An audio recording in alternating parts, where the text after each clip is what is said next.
Ni kweli timu imefuzu hatua ya makundi, lakini inahitaji mabadiliko ya haraka sana.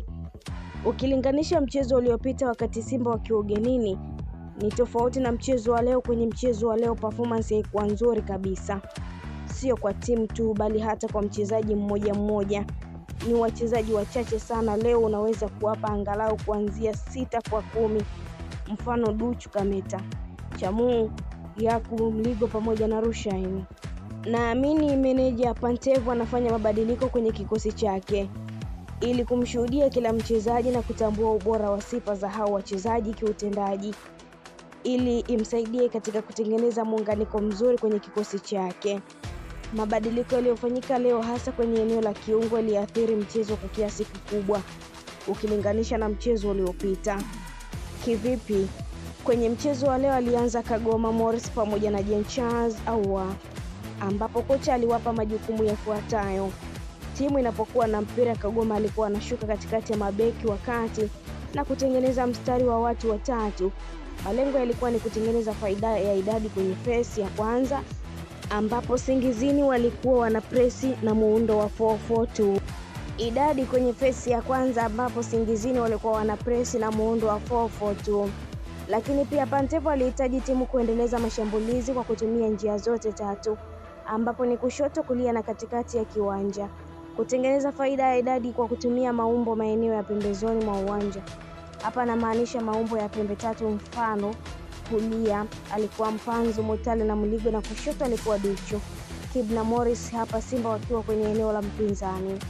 Lakini changamoto kubwa, kuna vitu vilikuwa havifanyiki kwa usahihi. Mfano, Simba ilikuwa inashindwa kufanikisha ujenzi mzuri wa mashambulizi kwa kutumia njia katikati ya kiwanja, kwa sababu Kagoma sio mpigaji pasi mzuri, na kuna muda kasi yake ilikuwa chini na hata ujasiri wake haikuwa kwenye kiwango kizuri.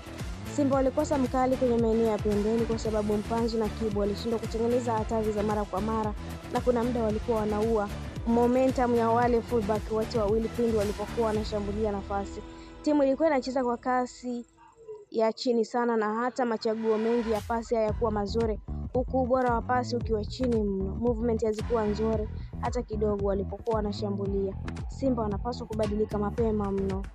Pantev ametambulisha muundo mpya wa Simba wakati wanaanza build up kwa kuwa na 3 mpaka 2 kiungo, wakati anashuka katikati ya CBS Zeni wachezaji wawili mbele, Morris na Ahoua. Faida yake ilikuwa ni nini? Simba wanakuwa na idadi nzuri ya wachezaji eneo la ndani kwenye kiungo. Zumuni ni kuishinda pressing ya Singizini, ambayo kwenye kiungo walikuwa na wachezaji 4 mpaka 5. Wanapata msingi sahihi kwa kufika eneo la mwisho. Kwa nini? Kwa sababu wingers wao wanaingia ndani kushambulia half spaces zenye FBS, wao wanasogea juu, wanakuwa kama wingers kushambulia nafasi eneo la pembeni. Rahisi kwa Simba kuunganisha pasi zao kufika eneo la mwisho.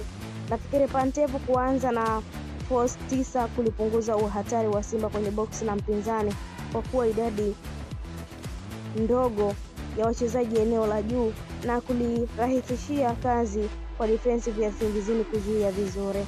Nafikiri Singizini wana wachezaji ambao wana uwezo wa kutunza mpira na kucheza kwenye eneo lenye pressure. Tatizo wanakosa maamuzi sahihi wakivuka mstari wa kati, na walikuwa na idadi ndogo ya wachezaji pale wanaposhambulia, na ndio maana kwao haikuwa shida kushinda pressing ya Simba.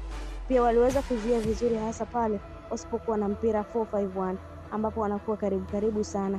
Nafikiri kocha wa Simba Pantev kuanza na force 9 kutoa msingi sahihi kwa kushambulia eneo la mbele. Walikosa uhai kwenye eneo hilo. Sizwe Khumalo fundi sana akiwa na mali mguuni. Kibenzi akianza safari, walinzi wa Singizini walipata tabu kumzuia. Karabo kafanya block nzuri sana. Yakub Suleiman kafanya save nzuri sana.